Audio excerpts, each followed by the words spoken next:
Students, आज हम जमात नहम का मजमून पढ़ेंगे उर्दू और इसमें हम पढ़ेंगे आज का हमारा उन्वान है आरामो सुकून, जिसमें सबक आरामो सुकून का हम आज सफ़ा नंबर पढ़ेंगे 49 और 50। इससे पहले हम सफ़ा नंबर 47 और 48 की ये हम तशरीह कर चुके हैं, अल्फाज मानी समझ चुके हैं। आज भी हम पहले अल्फाज मानी समझेंगे, फिर उसके बाद तशरीह करेंगे। हमारा पहला लफ्ज है कान पर जो नहीं रेंगती। इसका मानी है बिल्कुल भी असर ना होना। दूसरा हमारा लफ्ज है अंगीठी। अंगीठी उर्दू जुबान में अंगीठी के दो मानी इस्तेमाल होते हैं। यहाँ हमारे अंगीठी का मतलब है ऊंची जगह पर बनाई हुई ऐसी शेल्फ जिसके ऊपर कोई गुलदान या कोई भी चीज रखी जा सके, अंगीठी। दूसरा उर्दू जुबान में अंगीठी का मानी ये होता है कि आतिशदान को भी अंगीठी कहा जाता है, जिसमें सर्दियों में आग वगैरह जलाने के लिए जो इस्तेमाल होती है उसे भी अंगीठी कहते हैं। हमारा अगला लफ्ज है दम उलझना। दम उलझना से मुराद होता है सांस टूटना, परेशान होना। जैसे इस ड्रामे में, ये बेसिकली एक ड्रामा है आरामो सुकून, इसमें बच्चा खेलता है और उससे उसके बाप का दम उलझता है, वो परेशान होता है। मोहलत से मुराद है वक्त। मकवी से मुराद है कुव्वत वाली। खटपट। खटपट से मुराद है शोर, कम वक्त। कम वक्त से मुराद है कम किस्मत वाला। बेडंगा, नामुनासब, हंगामा, शोर। जिच होना, परेशान होना, यखनी, गोश्त का शोरबा। फुर्सत, फारिग वक्त।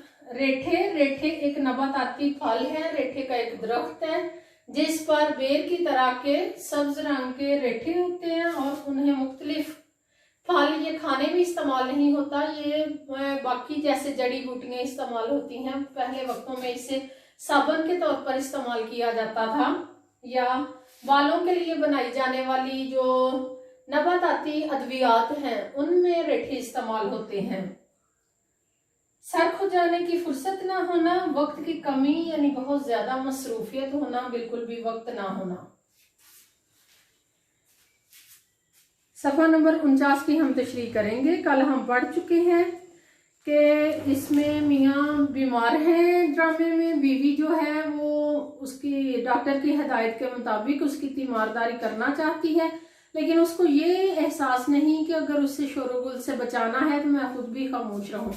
डॉक्टर बाकायदा हिदायत करके गया है कि आपने इनके इर्द गिर्द शोरगुल नहीं होना चाहिए, इन्हें सिर्फ आराम सुकून की जरूरत है। इसके बावजूद सबसे ज्यादा शोर वो बीवी खुद मचा रही है। उसी को हम यहाँ पर पढ़ेंगे। अपना डॉक्टर उससे कह रही है, अपने मुलाजम से कह रही है, उस पर बार बार रोक झाड़ती है, ऊंची ऊंची बोलती है। उसी से बात करते हुए यहाँ पर गुफ्तगू का आगाज है। बीवी कहती है, हम पिछले सफ़ा नंबर 48 से बात जो जारी है उसको मुकम्मल करेंगे। सक्का घर में बहरे बसते हैं। सक्का से मुराद है, मुलाजम बताता है कि बाहर पानी वाला आया हुआ है, तो कहते हैं घर में बहरे बसते हैं जो कम वक्त इस जोर से कुंडी खटखटाता है। कुंडी से मुराद कल मैंने आपको बताया था कि वो दरवाजे की चुटकली है, वो दरवाजा खटखटा रहा है पानी वाला कि मैं पानी ले आया हूँ, पानी बाहर लाया हूँ, आप लोग ले लें। अल्लाह मालूम को इतना ख्याल भी नहीं आता कि घर में कोई बीमार पड़ा है। अब बाहर से आने वाले फर्द को क्या पता कि घर में कोई बीमार है या नहीं, ये घर वालों को पता होता है। वो खामोशी से जाके उसे कहते हैं जरा आहिस्ता खटखटाओ, उन्होंने उसे जाके खबरदार करना होता है। डॉक्टर ने ताकीद कर रखी है, यानी डॉक्टर ने ये नसीहत की है कि शोरगुल ना होने पाए। इससे कहो यही वक्त है पानी लाने का, अच्छी खासी दोपहर होने को आ गई है। अगर वो ये बातें ना भी करे तो भी काम चल सकता है, लेकिन वो खुद शोर मचाई जा रही है। कल से इतनी देर में आया तो नौकरी से अलग कर दूंगी, नौकरी से निकाल दूंगी, किसी और को मैं पानी लाने के लिए हायर कर लूंगी।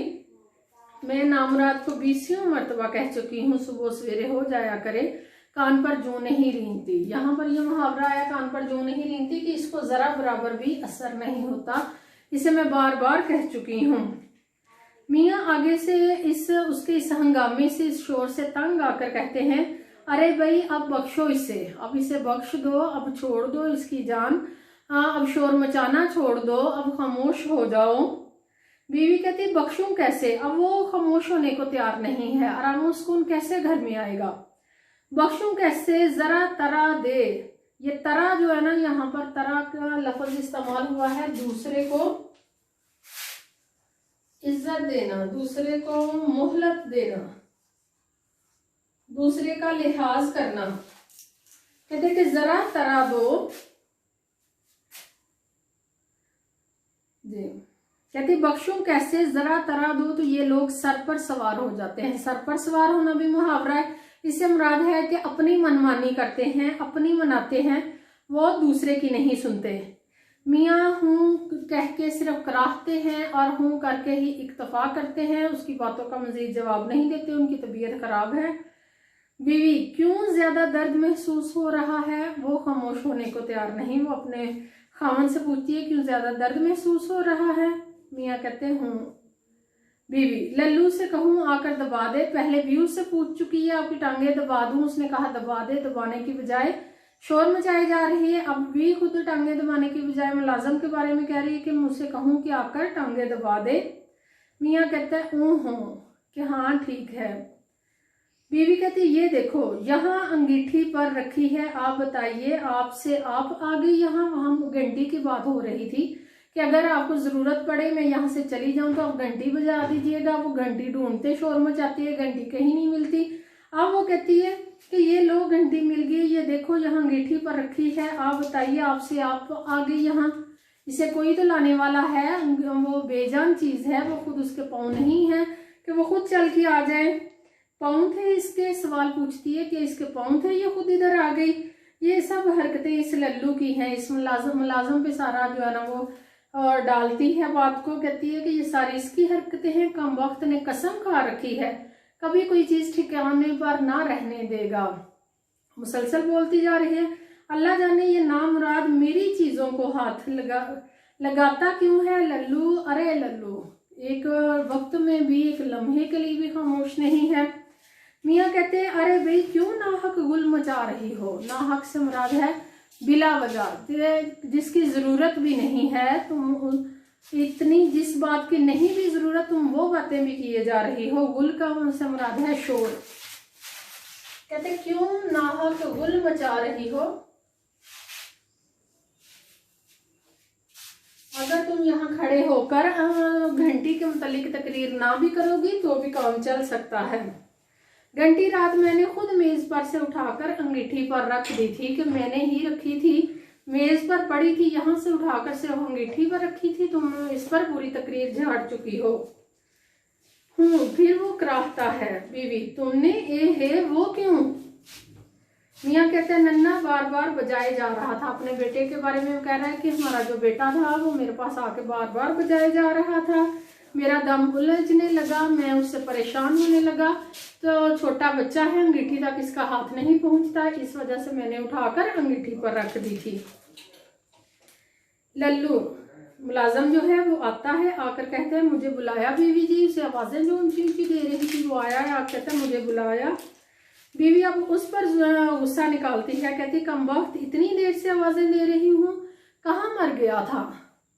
शोर मचाई जा रही है मुसलसल, उसे आहिस्ता कह सकती है, कमरे से बाहर जाकर उसकी बात सुन सकती है। लल्लू आगे से कहता है गोदाम से रेठे ढूंढ रहा था। गोदाम से मुराद है ऐसी ये जगह जहां पर चीजों को स्टोर करके, एक ऐसा कमरा जहां चीजों को स्टोर करके गंदम वगैरह को रखा जाता है।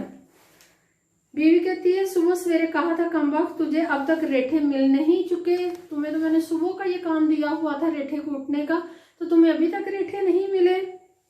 लल्लू कहते हैं जी मोहलत भी मिले, मोहलत से मुराद है वक्त भी तो मिले, मुझे मसरूफियत बहुत ज्यादा है घर में, हर काम के लिए ये मुझे पुकारा जाता है और मैं पहला काम अभी मुकम्मल नहीं करता, अगला काम शुरू कर देता हूँ, तो मुझे फुर्सत नहीं मिल रही। इधर गोदाम में जाता हूँ, उधर कोई बुला लेता है। बीवी कहती हाँ बड़ा काम रहता है ना बेचारे को, सर खुजाने की फुर्सत नहीं मिलती। सर खुजाने से फुर्सत यानी तुम्हारे पास वक्त ही नहीं है, तुम्हारी मसरूफियत इतनी ज्यादा है, जबकि मेरे कागजों में, मेरे ख्याल में तो तुम कोई काम ही नहीं करते। बाग यहाँ से निकल जाकर रेठे ढूंढ, तो ये घंटी यहाँ तुम्हारे सरहाने रख जाती हूँ। बिल्कुल भी एक लम्हे के लिए खामोश नहीं, अपने खामद को मुहातब करके कह रही है कि मैं ये घंटी आपके सराहने रख जाती हूँ। मियाँ कराह कर कहता है कवाड़ बंद करती जाना। कवाड़ बंद करती जाना से मुराद दरवाज़ा बंद कर दो और मुझे खामोशी से लेटे रहने दो, मेरे पास कोई भी ना आए। बीवी पीछे अकेले में जी तो ना घबराएगा तुम्हारा। वो सीन से मंजर से वो हट नहीं रही है। असल में यहाँ पर मुसन्नफ ने यही बात बताने की कोशिश की है सैयद इम्तियाज अली ताज ने कि हमारे घरों का माहौल इस तरह का है कि हम दूसरे शख्स से बहुत ज़्यादा मुखलिस हैं, लेकिन उसको आराम सुकून देने के लिए हमें वो टेक्निक्स जो फॉलो करनी चाहिए, जो हमें बातें सोचनी चाहिए, हम उस पर ध्यान नहीं देते। तो वो यहाँ पर उसे मियाँ कहता है कि कवाड़ बंद करती जाना, तो उससे मुराद क्या है कि दरवाज़ा बंद कर दो, मुझे खामोशी चाहिए। लेकिन बीवी फिर कहती है पीछे अकेले में जी तो नहीं घबराएगा तुम्हारा। मियाँ फिर तंग आकर कहते हैं नहीं बाबा नहीं। बीवी अरे हाँ ये तो मैंने देखा ही नहीं, डॉक्टर साहब खाने के लिए क्या क्या चीज़ें लिख गए हैं, कहाँ गया इनका लिखा हुआ कागज़, ये ए लो ये नीचे पड़ा हुआ है, अभी कहीं कूड़े में चला जाता तो। माल्टेड मिल्क, नारंगी का जूस, साबूदाने की खीर क्या तैयार करा दूँ इस वक्त के लिए। मियाँ कहते हैं जो जी चाहे। वो हर सूरत जान छुड़ा रहा है कि मुझे खामोशी ही चाहिए। बीवी कहती है इसमें मेरे जी चाहने का क्या सवाल, खाना आपको है या मुझे। मियाँ साबूदाना बना देना थोड़ा सा। बीवी बस इससे क्या बनेगा, यखनी पी लेते थोड़ी सी, चूजे की यखनी बनवाए देती हूँ, मकवी चीज़ है, मकवी यानी कुव्वत वाली चीज़ है। चूजे से मुराद है कि मुर्गी का गोश्त ले आती हूँ, उससे आपको मैं यखनी बनवा कर देती हूँ।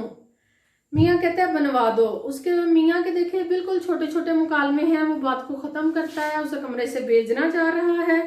बीवी 2 कदम चलती है मगर मैंने कहा देर लग जाएगी यखनी की तैयारी में, चूज़ा बाजार से मंगवाना होगा, इस लल्लू को तो जानते हैं, बाजार जाता है तो वहीं का हो रहता है। मियाँ कहता है कि हाँ मुझे पता है। बीवी तो फिर यूँ करती हूँ। फिर वो सोच में पड़ जाती है और इतनी ही देर में सहन में बच्चा पट पट गाड़ी चलाने लगता है, उसके शोर की आवाज़ आना शुरू हो जाती है। मियाँ अरे भाई अब ये क्या खटपट शुरू हो गई है, ये क्या शोर शराबा शुरू हो गया है। बीवी नन्ना है आपका, ईद के रोज़ मेले में से ये खिलौना गाड़ी ले आया था, खेलने वाली गाड़ी ले आया था ना, इस कम वक्त का दिल इससे भरता है। दिल भरता से मुराद है कि इसका ना इसकी तबीयत इससे खुश होती है, ना वो कम वक्त गाड़ी टूटती है। अरे मैंने कहा नन्ने नहीं मानेगा ना मुराद। अब वो ये आहिस्ता नहीं कह रही है, बहुत ऊंची आवाज में कह रही है। अरे मैंने कहा नन्ने नहीं मानेगा ना मुराद, छोड़ इस अपनी पटपट को, जब देखो लिए लिए फिर रहा है। साहबजादे का दिल किसी तरह पूरा होने ही में नहीं आता, चूल्हे में झोंक दूं इस कम वक्त को, इतना ख्याल भी नहीं आता। अब्बा बीमार पड़े हैं, शोरगुल से उनकी तबीयत घबराती है। ये सारी बातें वो कर रही है और बहुत ऊंची आवाज में कर रही है ताकि वो नन्हे तक आवाज जाए, छोटे बच्चे तक आवाज जाए। मियाँ कहते हैं हूँ। बीवी कम नहीं हुआ दर्द। मियाँ हूँ। बीवी तो मैं क्या कह रही थी, खाने का पूछ रही थी। एक वक्त लम्हे के लिए भी खामोश नहीं। फिर नन्हे की पटपट की आवाज, फिर वही नहीं मानेगा नामराज, ठहर तो जा। गुस्से में जाती है। मियाँ कराहता है। दूर से बीवी की आवाज आ रही है, अब कमरे से चली गई, अब दूर से भी उसकी आवाज ऊंची ऊंची आ रही है।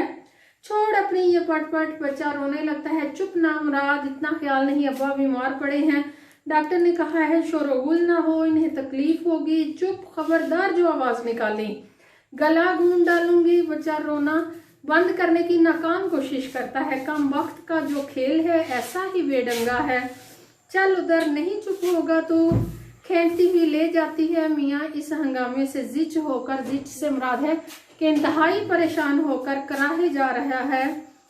बीवी की आवाज गायब होते ही कमरे में झाड़ू फिरने की आवाज आने लगती है।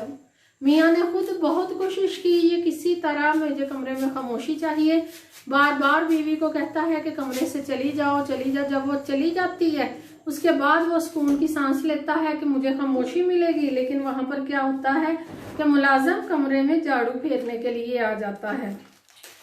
मियाँ चौंक कर हूँ, अरे भाई ये गर्द कहाँ से आने लगी, ला हौला वला कुव्वता, अरे क्या हो रहा है।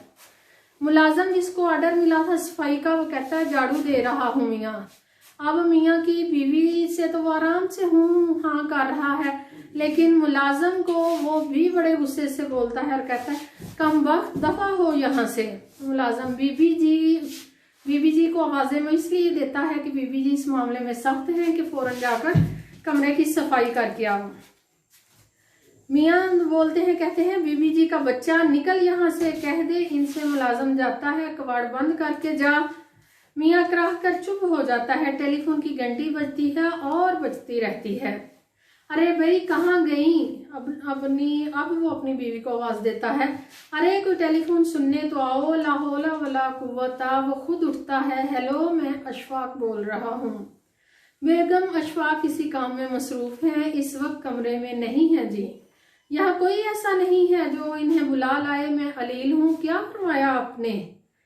ये सारी बातें मियाँ जो हैं वो कर रहे हैं, हम फोन पे कर रहे हैं, टेलीफोन पे कर रहे हैं, दूसरे की आवाज नहीं है, मियाँ की सारी बातों की आवाज है। और वो ये चाहते हैं कि फोन फौरन बंद हो और मैं जाके आराम करूं।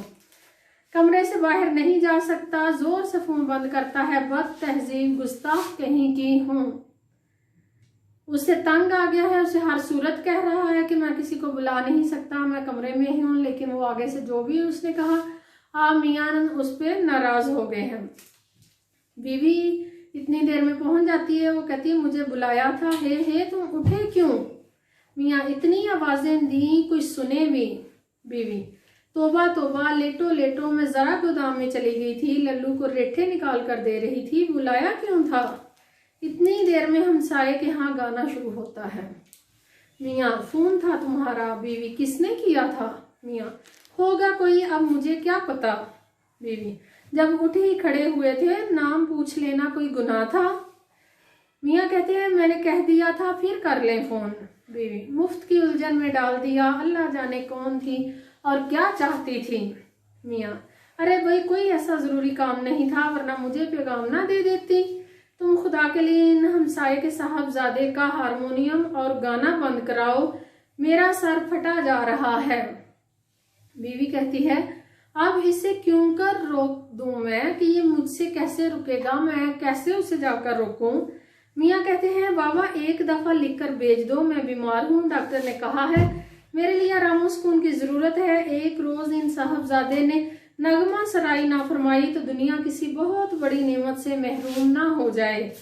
बीवी कहे तो देती हूँ, मगर कहीं चिढ़ ना जाए। चिढ़ जाने से मुराद है कि कहीं गुस्सा ना कर लें। प्यारे बच्चों इस तरह हमारा सफा नंबर 49, 50 और 51 मुकम्मल हुआ। यहाँ पर अगर हम देखें तो ये जो पैराग्राफ है ये आपको, और जो मुकालमे हैं एक एक दो दो मुकालमा एक एक लाइन का, उसकी बजाय जो पैराग्राफ है बोर्ड में आपको वो आएंगे। आपने उनको अपना रजिस्टर निकालने, तीनों पेजेस से जो पैराग्राफ हैं उनकी आप तशरीह करें, फिर जो बात समझ ना आए वो ज़रूर पूछें। बहुत शुक्रिया। अस्सलाम वालेकुम।